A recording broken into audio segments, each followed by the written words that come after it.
We live in a twilight world. This person here, it might be a bot, I don't know, has asked me a question. I've scribbled out their at name because maybe they don't want their name all over the internet. So, yeah.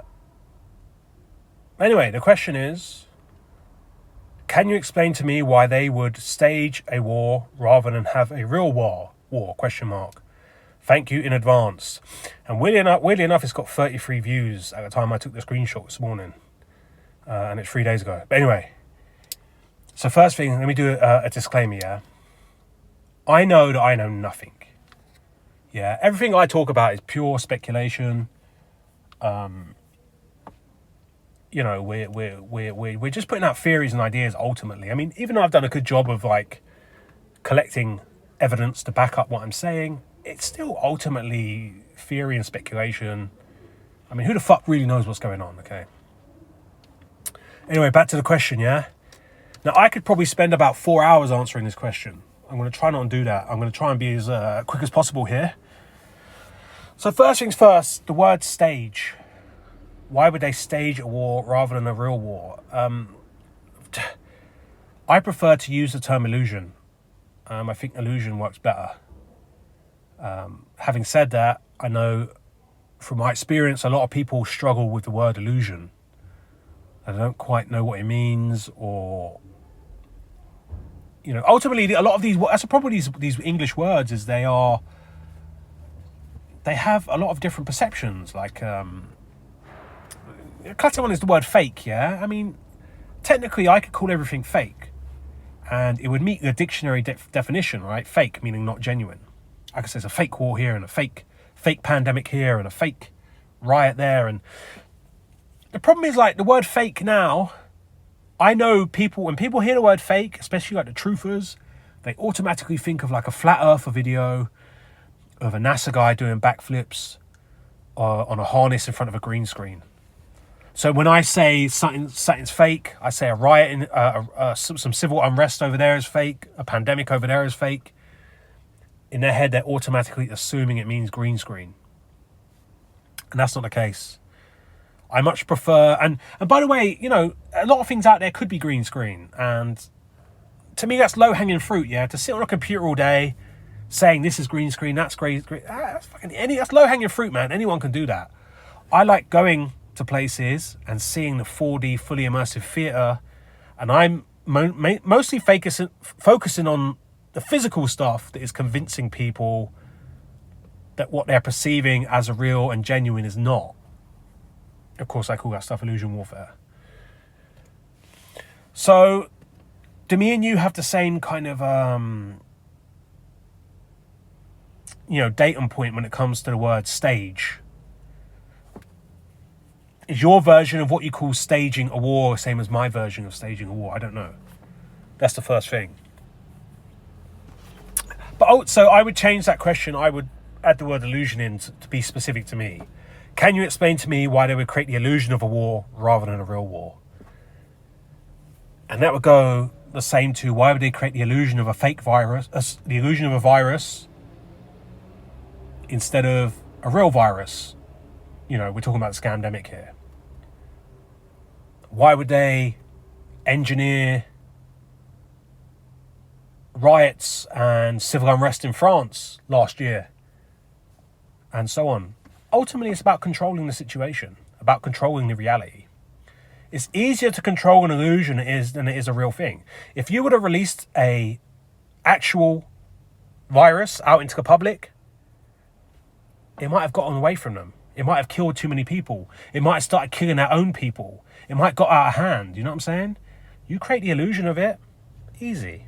It can be as big and as small as you want it to be. And that's what they did in the scam. If you remember the scamdemic, I'm talking about the scamdemic actually today because today is 3/11. As the Americans would say it. 11/3 as we'd say it. The 11th of March, which is an encoded 33. And apparently, you know, back, 5 years ago, 4 years ago, whenever the scamdemic kind of started on this day, I believe today was the day that they officially announced it was a pandemic. It is now classed as a pandemic. And it all started happening as of this day on, like, lockdowns and so on. But I'm pretty sure, the illusion of it started way before, when we had, videos allegedly of people dropping dead in China and so on. And I think Italy had a bit of a lockdown before then. But I think globally, it kind of went big, went to the ultimate level on 3/11. But anyway, so yeah, control. Illusions are so much easier to control, yeah. And I mean, look, ultimately, if we bring it back to war, conflict, as in militarily, okay? Whether you're talking like over in the Middle East right now, where you got Israel and Hamas, they're both controlled by the same masters. Ultimately, as you go further and further up, you've got agents of the double cross at the top of each side, yeah? So how is it a war when they're both actually got the same master? And they're being puppeteered by the same hand, or the same entity, or whatever you want to call it.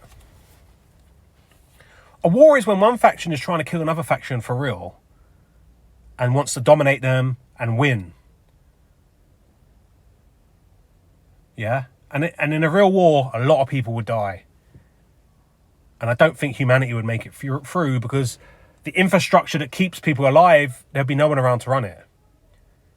I don't think we're ever going to see a real war, because I think if a real war kicked off, that'd be the end of all of us. There'll be no real winner, and there'll be such a knock-on domino effect that no one will really survive. So perhaps that's another reason why they're controlling it. Perhaps the people, the hidden hand, what I call the jinn, yeah, the hidden ones, these deceivers, perhaps they're actually doing it to keep the world running. I mean, we just don't know. So yeah. I mean, for me, to me, it's obvious. This is a one world government, and it's been a one world government from at least World War II. Perhaps since the beginning, since day dot, who knows? But definitely since World War II. And the best way to keep people from ever taking the idea of a one world government seriously is to keep creating these conflicts, these factions that appear to be fighting each other and trying to kill each other to be at the top spot, top dog. Yeah, that's the greatest way to hide a one world government. Keep creating factions and war. Okay? What other way you could look at it? Yeah, man. I mean, look, ultimately, control. It is easier to control an illusion than it is to control a real thing. A real thing might get out of hand. A real virus might get out of hand. A real war might get out of hand. Real rioting might get out of hand, yeah? Ultimately, you kick off a real war, those people taking part might have the realization, like, fuck this, instead of us fighting each other and killing each other, why don't we go kill the real bad guys of our world, the bankers and the government? That could happen. So if you can control it, you're always making sure the guns are pointing at nothing, the bombs are landing in empty fields, and the war goes on, and it keeps the world where it is, man, under control, under the thumb of perception. You could then move on to like a woo-woo side of things, yeah? And, let's say the jinn, the hidden ones, the hidden hand, the ones kind of creating our false reality. Perhaps they can't actually kill anyone. Yeah? A bit like a vampire can't enter a house unless you invite him in. Perhaps the deceivers cannot actually kill. They can only deceive. And then if they deceive you, and you then go and kill, you've then fallen into their trap of deception. You've put the blood on your hands.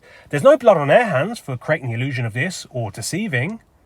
But you, who has actually foolishly fell for the illusion and participated and then killed someone for real, you've now got blood on your hands. You're now going to get recycled back here. Right? Or somewhere worse. And they've got you. The people that feed off you doing bad things have got you back here for another trip on the illusion ride. Yeah? Once again, I don't know. Like I said, yeah, I don't know this is how it is for sure. This is just my speculation. But it seems to me the deceivers can only deceive, they cannot kill. Like, they literally cannot pick up a gun and kill you. That's how the rules of physics work for them. But they can deceive all day long. I mean, it's said that's what the jinn are here to do. Test the weaknesses and desires of man. So if you fall for the fucking illusion of war or materialism or taking a phony, or, you know, I don't know, I don't want to make people feel bad, so I'm not going to go too far down the list. But if you fall for the illusion of this and that, that's on you. It was your weakness. It was your desire that took you there. The jinn merely put the gun on the table. You're the fucker that picked it up and pulled the trigger. Do you understand? No one fails a soul test for creating the illusion. If you believe the illusion and start doing bad things for real, you've now fallen for the, you know, you failed the soul test. The blood is on your hands, yeah? Look at 9/11, yeah? Bush, George W. Bush, all he did was stand on a fucking podium. I mean, even if George Bush is a real person, all he did was stand on a podium and start saying lies. But he wore his purple tie and purple shirt at the right moment, letting people know that everything I'm saying is an illusion. He covered his arse using signs and symbols. But those fools that thought, oh, I've got to go pick up a rifle now, join the military and fight for my country, and then went over to Iraq, Afghanistan, and started participating in destroying people's lives. You've got blood on your hands. George W. Bush hasn't. You get what I'm saying? The purpose of the illusion is to manifest a real response. Yeah? The deceivers don't kill, they deceive, and they put the blood on your hands. It's all about tricking you back here. Failing that soul test.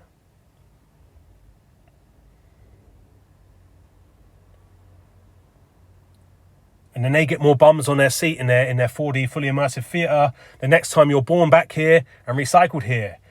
Yeah, it's a win-win for the jinn. And it's a good way to keep certain souls from ever going up into the ascended worlds and just stuck here until they fucking either learn their lesson or whatever. I don't know. Yeah, purely speculation. So yeah, maybe that's answered things. Maybe that's just created 1,000 more questions. I'm sure there's going to be a lot of comments in this one. Yeah. So on a basic level, they create the illusion of a war so they can control it, and it can always be where they want it to be. On a more woo-woo level, the deceivers can only deceive, and to trick you into a war is all they can do. And then they now own you because you fucked up and you're doing bad things and you're falling for their deceptions. And now they've got you in this realm and on the next ride around. Yeah, you're now a repeat customer into Jinn world, into illusion world, into deception planet.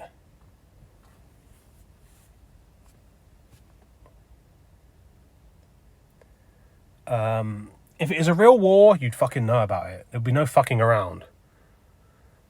There'd be no time for all this business of making documentaries and throwing dead dummy bodies on this and trying to like trip each other. You know, the amount of kind of effort that's being put into making people believe in this war. There'd be no time for that in a real war. It'd be over very quickly. There'd be a lot of fucking dead people. No one would really win. Planet Earth would probably be over. Yeah?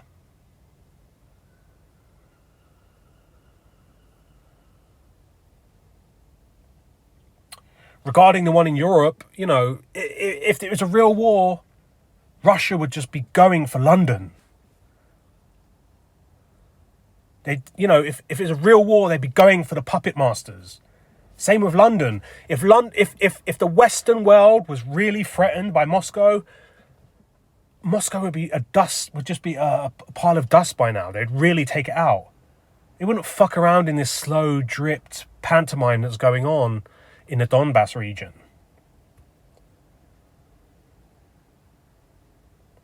You know, you go for the head of the snake.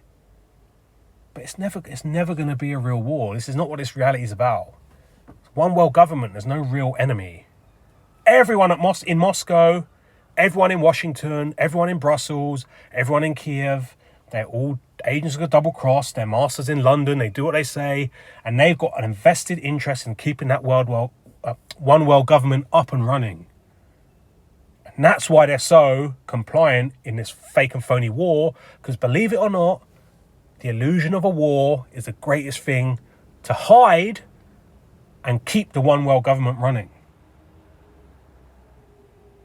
Which ultimately props up the false reality that we live in. A lot of it's about stealing people's time as well. Why our minds are so focused on all of this false reality, like paying your, money, which is the worst one, paying your bills, buying a house, voting, the endless list of nonsense things that doesn't mean anyone to anything. It's all about keeping you occupied in the mind, because the last thing the deceivers want is for people to have time on their hands where they can finally kind of stop and think, hang on, this world is not what it appears to be, and we know who the enemy is. That's the last thing they want. People, the biggest thing they want to steal from you is time. Because if you gave people time, they would either come to the conclusion in their minds, or they would start operating, they would realize they can just grow their own food and live in a world outside of this. And then once that idea starts catching fire in the minds of other people, that's it. That moment where people realize, hang on, we don't need a government. We don't need to be going to war. We don't need to be paying taxes. Mother Earth gives us all we need and asks for nothing in return. That's it. It's game over. So, yeah, man.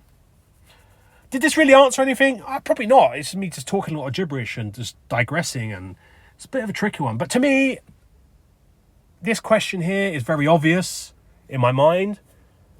Trying to explain it. Like all of my videos, I'm always trying to explain it so a 15-year-old can comprehend it. I want a 15-year-old to get where I'm coming from. A 15-year-old might not fully be on board with it, but I want a 15-year-old to at least hear out what I'm saying. I know what you get I know often in the comment section, people are saying, oh, do you mean this? Do you mean that? And they'll start going off with very, very high-end, deep kind of, words and subjects. But we need the youth to understand what we're saying. We need the generations below us to kind of grasp it. We live in a twilight world. There are no friends at dusk.